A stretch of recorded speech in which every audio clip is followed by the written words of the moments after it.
Subscribe कीजिए IAS study YouTube channel को और बेल आइकन को दबाइए हमारे लेटेस्ट वीडियोस सबसे पहले देखने के लिए।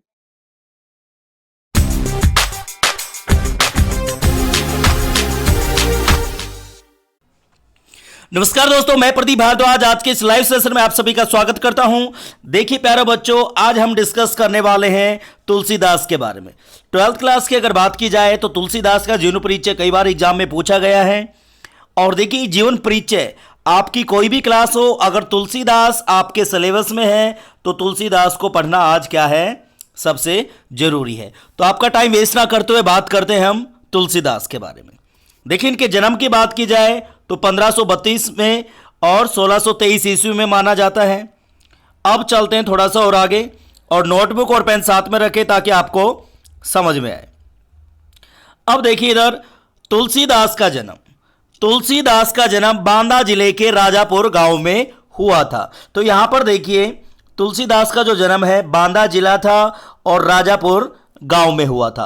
और कहीं कहीं हमें इनके जन्म के बारे में मतभेद भी मिलते हैं। कुछ विद्वानों ने इनका जन्म सूकर खेत में कहा है और जहां जिला एटा आता है, ठीक है, यहां पर देखा होगा, यहां पर कुछ विद्वान उनका जन्म स्थान सोरो एटा को भी मानते हैं। और सूकर खेत भी यहां पर कई बार आपको देखने को मिलेगा सोरो की जगह। तो कंफ्यूज नहीं होना है, यहां पर मतभेद है तो हमें दोनों को ही क्या करना पड़ेगा, याद रखना पड़ेगा।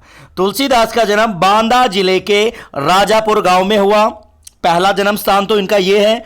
दूसरे जन्म स्थान की बात करें, जन्म स्थान सोरो एटा को भी मानते हैं और यूपी में है ये, कहां, उत्तर प्रदेश, यह भी आपको याद रखना है।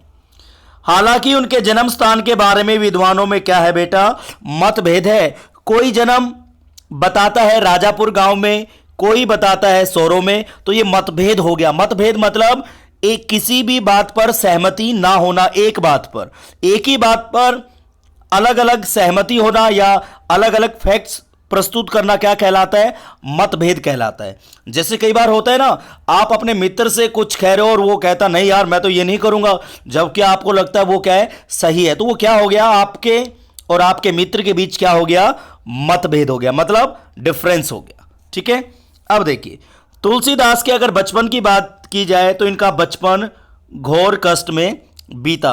भाई बचपन से ही उनका माता पिता से क्या हो गया था, बिछो हो गया था, मतलब अलगाव हो गया था।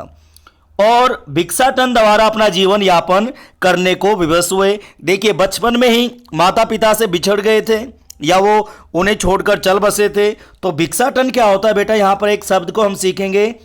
भिक्षाटन का अर्थ होगा भीख मांगना। जैसे एक और शब्द होता है देशाटन, इट मीन्स क्या होता है भाई, घूमना। देशाटन मतलब अलग अलग देशों की क्या करना, यात्रा करना या देश में घूमना। तो भिक्षाटन क्या होता है, घूमकर भीख मांगना या भीख मांगना ही कह सकते हैं आप। तो इन्होंने जीवन यापन भाई भीख मांगकर क्या हुआ, अपना जीवन यापन चलाने के लिए विवश हुए, मतलब मजबूरी बनी उनकी। ऐसा भी कहा जाता है गुरु नरहरि की कृपा से उन्हें राम भक्ति का मार्ग मिला। देखिए बेटा अगर भक्ति काल की बात की जाएगी तो राम भक्त, राम काव्य परंपरा में प्रतिनिधि कवि कौन है, तुलसीदास है। और यहां पर हमने देखा कि तुलसीदास के गुरु कौन है, नरहरि दास। ये भी एक लिमिटेड है, मैं आपको थोड़ा सा और डेप्थ में बताता हूं। अगर इनके दीक्षा गुरु की बात की जाए तो नरहरि दास है, और शिक्षा गुरु की बात की जाए तो कौन है, शेष सनातन, जो कि आपकी बुक में नहीं है, लेकिन आपको ये कुछ एक्स्ट्रा चीजें पता होनी जरूरी है। इससे आत्मविश्वास बढ़ेगा और आप अच्छे नंबर लेकर आएंगे। अब समझ में आया। तो दो गुरु थे इनके, नरहरि दास और कहीं कहीं नरहरियानंद भी मिलेगा आपको। तो ये नरहरि दास का ही दूसरा नाम था। और शेष सनातन जिनसे इन्होंने क्या ली, गुरु शिक्षा कह सकते हैं। देखिए एक था शिक्षा गुरु कौन, शेष सनातन, और दीक्षा गुरु कौन, समझ गए, नरहरि दास। अब चलते हैं थोड़ा सा और आगे। देखिए इनका विवाह रत्नावली से हुआ। किससे हुआ, रत्नावली से। उनका विवाह होना और उनकी बातों से प्रभावित होकर तुलसी का गृहत्याग करने की कथा प्रसिद्ध है। देखिए रत्नावली से क्या हुआ, विवाह हुआ, और उनकी बातों से प्रभावित होकर तुलसी का गृहत्याग करने की कथा प्रसिद्ध है, किंतु इसका पर्याप्त प्रमाण नहीं मिलता। प्रमाण नहीं मिलता है कि उन्होंने ऐसा किया था कि अपनी पत्नी की बातों से प्रभावित होकर उन्होंने गृह त्याग किया था, मतलब घर को छोड़ दिया था। ठीक है, अब देखिए पारिवारिक जीवन से विरक्त होने के बाद, भाई पारिवारिक जीवन से क्या हो गए, वो विरक्त हो गए। और एक और चीज मैं यहां पर आपको बता दूं, तुलसीदास के बचपन का नाम था राम बोला बेटा। क्या था? राम बोला। और ठीक है, आत्माराम इनके क्या था? पिता का नाम था, और हुलसी इनकी माता का नाम था। देखिए भाई बचपन में राम बेला नाम था, राम बोला सॉरी। और जब ये अपने गुरु से मिले 1561 में, ये आपकी बुक में नहीं मिलेगा, एक्स्ट्रा चीजें बता रहा हूं, तो ये क्या हो गए, इन्होंने राम बोला से इनका नाम क्या रख दिया इनके गुरु ने? तुलसीदास। क्योंकि जब इनका जन्म हुआ तो इन्हें अपशकुन माना जाता था, अशुभ माना जाता था। और कहीं कहीं तो आपको यह भी सुनने को मिलेगा कि तुलसीदास जब बचपन में पैदा हुए, जब जन्म लिया, तो 32 के 32 दांत क्या थे? इनके थे, ऐसा माना जाता है। अब देखिए यहां पर थोड़ा सा आगे चलते हैं। भाई जीवन से विरक्त होने के बाद काशी, चित्रकूट, अयोध्या आदि तीर्थों में भ्रमण करते रहे। सन 1574 में अयोध्या में इन्होंने रामचरितमानस की रचना की। किसकी? रामचरितमानस लिखा इन्होंने 1574 में। इनकी 12 रचनाएं मानी जाती हैं बेटा। अगर आचार्य रामचंद्र शुक्ल की बात की जाए, ठीक है, उन्होंने 12 रचनाओं को प्रमाणिक माना है। 5 रचनाएं क्या हैं? छोटी हैं, और 7 रचनाएं क्या हैं? बड़ी है। कुछ रचनाएं इनकी अवधि में मिलती हैं, कुछ ब्रज भाषा में मिलती हैं। अभी आगे बताएंगे वो क्या होता है। यहां तक समझ में आ रहा है? अब चलते हैं थोड़ा सा और आगे। देखिए अब भाई जो इन्होंने रामचरितमानस लिखी बेटा, कब? 1574 में। भाई 1574 में जो रचना प्रारंभ की, और कुछ अंश इन्होंने काशी में लिखा। बाद में वे काशी में रहने लगे, और काशी में 80 घाट पर उनका क्या हुआ? निधन हुआ। जैसे अगर कबीरदास की बात की जाए तो मगहर में उनका निधन हुआ, या मृत्यु कह सकते, वैसे निधन कहेंगे हम। तो इनका काशी के 80 घाट पर, ठीक है, ये भी आप याद रखेंगे, गंगा के 80 घाट पर। अब देखिए भाई तुलसी लोक मंगल की साधना के कवि हैं। यह भी कई बार पूछा जाता है, लोक मंगल की साधना के कवि कौन है? तो आंसर क्या होगा? तुलसीदास। उन्हें समन्वय का कवि भी कहा जाता है। तुलसीदास का भाव जगत धार्मिक, सांस्कृतिक, सामाजिक दृष्टि से बहुत ही व्यापक है। मानव प्रकृति और जीवन जगत संबंधी गहरी अंतर्दृष्टि और व्यापक जीवन अनुभव के कारण ही वे रामचरितमानस में लोक जीवन के विभिन्न पक्षों का उद्घाटन कर सके। भाई रामचरितमानस, इसका ढांचा मैं आपको बता दूं, एक और गहराई वाली बात, ढांचा लिया है पद्मावत के जायसी से, ये भी आपको। और सबसे पहले इन्होंने रामचरितमानस सुनाया था रसखान को, इनके मित्र थे। टोंडरमल का भी नाम आता है, राजा भान सिंह भी इनके क्या थे? मित्र। किसके? तुलसीदास के। अब देखिए मानस में उनके हृदय की विशालता, भाव प्रसार की शक्ति और मरम स्पर्शी स्थलों की पहचान की क्षमता पूरे उत्कर्ष के साथ व्यक्त हुई है। अब चलते हैं थोड़ा सा और आगे। अब देखिए बेटा इधर, यहां पर ध्यान से देखिए इधर, भाई तुलसी को मानस में मतलब रामचरितमानस में जिन प्रसंगों की अभिव्यक्ति का अवसर नहीं मिला, भाई रामचरितमानस में जिन प्रसंगों की अभिव्यक्ति नहीं कर पाए, उनको उन्होंने कवितावली, गीतावली में व्यक्त किया। भाई रामचरितमानस में कुछ प्रसंग वो भूल गए जो कहना चाहते थे, तो उन्होंने उसको किस में व्यक्त किया? मतलब कवितावली और गीतावली में उसको लिखा। विनय पत्रिका में विनय और आत्मनिवेदन के पद हैं। इस प्रकार तुलसी के काव्य में विश्वबोध, आत्मबोध का अद्वितीय समन्वय हुआ है। अब देखिए तुलसीदास की रचनाओं में भाव, विचार, काव्य रूप, छंद विवेचन और भाषा की विविधता मिलती है। ठीक है, अब देखिए रामचरितमानस हिंदी का, जो रामचरितमानस है हिंदी का सर्वश्रेष्ठ महाकाव्य माना जाता है। इसकी रचना मुख्यतः दोहा और चौपाई छंद में हुई है। कोई आपसे पूछ ले कि रामचरितमानस की रचना किस में हुई है, तो आंसर क्या होगा? दोहा और चौपाई छंद में हुई है। भाई इसकी भाषा क्या है? अवधी है। गीतावली, कृष्ण गीतावली तथा विनय पत्रिका पद शैली की रचनाएं हैं। ये भी आपसे कोई पूछ सकता है, बिल्कुल याद रखना है।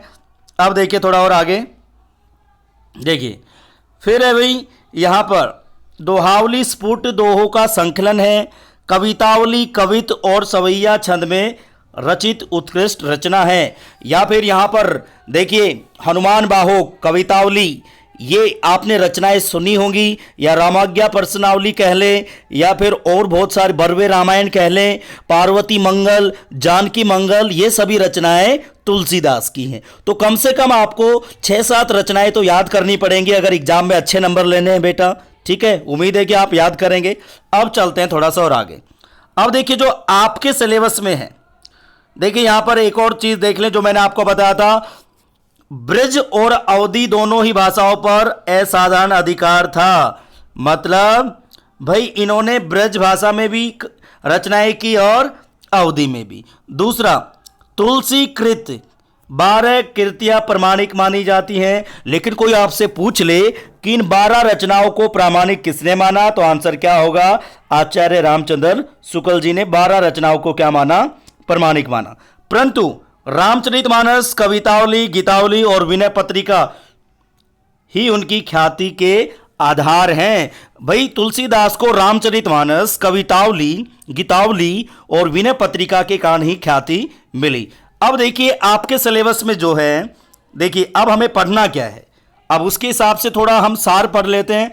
देखिए पाठ्य पुस्तक में प्रस्तुत चौपाई और दोहों को रामचरित के अयोध्या कांड से लिया गया है। देखिए यहां पर जो चौपाई और दोहों को हम पढ़ेंगे 12th क्लास में, तो रामचरितमानस के अयोध्या कांड से लिया गया है। ठीक है बेटा, याद रहेगा, रामचरितमानस के अयोध्या कांड से। आप सभी को पता होगा रामचरितमानस में 7 कांड हैं और वहां पर एक अयोध्या कांड भी आता है जिसको इसका हृदय स्थल कहा जाता है। यह भी आपको याद रखना है।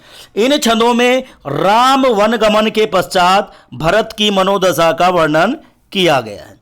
देखिए ये जो छंद है यहां पर राम वनगमन के पश्चात भरत की मनोदशा का वर्णन किया गया है। भरत भावुक हृदय से बताते हैं कि राम का उनके प्रति प्रेम भाव कैसा है। तो वो बताते कि मेरा जो प्रेम भाव है वो अत्यधिक है। लगाव था उन्हें अपने भाई से, किससे? राम से। वे बचपन से ही भरत को खेल में भी सहयोग देते रहते थे। कौन? श्री राम। उनका मन कभी नहीं तोड़ते थे। वे कहते थे इस प्रेम भाव को भाग्य सहन नहीं कर सका और माता के रूप में उसने व्यवधान उपस्थित कर दिया। राम के वन, देखिए राम के वन गमन से अन्य माताएं, अयोध्या के सभी नगरवासी क्या हैं? अत्यंत दुखी हैं।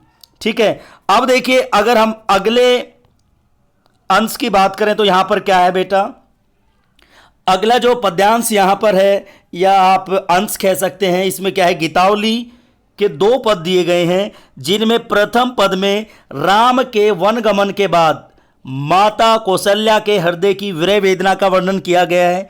श्री राम जी वनवास के लिए चले गए हैं और कौशल्या के हृदय की विरह वेदना का वर्णन किया गया है। किस तरीके से वो पीड़ा, किस तरीके से उनकी वेदना है, उसको यहां पर प्रस्तुत किया गया है।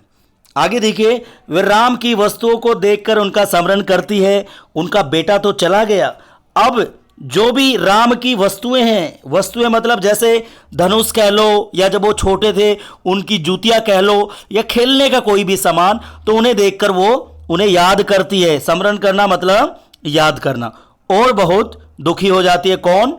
कौशल्या। ठीक है बेटा, याद रहेगा यहां तक? समझ में आ रहा है तो एक बार यस करके बता दें। और फिर यहां पर एक और दूसरा पद है, वहां पर क्या बताया गया है? दूसरे पद में कौशल्या राम के वियोग में दुखी अश्वों को देखकर राम से एक बार पुण्य अयोध्यापुरी आने का निवेदन करती है। ठीक है भाई, दूसरे पद में क्या है? उसकी मां निवेदन करती है भाई जो भी वियोग में दुखी अश्वों को देखकर, अश्व मतलब जो घोड़े थे वो भी दुख में थे। अयोध्या के भाई कोई भी हो, वहां के निवासी, कौशल्या, सभी क्या थे? दुखी थे। और वो निवेदन करती है कि एक बार राम अयोध्या फिर से आ जाएं, निवेदन करती है। ठीक है, और मैं भी आपसे निवेदन करता हूं कि जो भी आपको इस वीडियो में बताया गया उसे लिख लेना, रिवाइज करना और आपको याद भी करना है, कभी भी सुना जा सकता है। और आज हमने एक बुक को बिल्कुल फिनिश कर लिया अच्छे से कम आपकी 12 से 13 वीडियो बना चुका हूं मैं 12th क्लास की। तो हम्बल रिक्वेस्ट है इसे देखना भी, औरों के साथ शेयर करना भी, लेकिन बेटा याद भी जरूर करना। और जल्दी ही इनके सोल्यूशन मिलेंगे।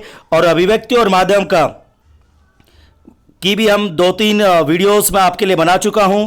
और अब हम तीसरी बुक को लेंगे, देखेंगे उसको भी, जो इंपॉर्टेंट है। और फिलहाल आपको यही याद करना है। Thanks for watching it and have a cool day.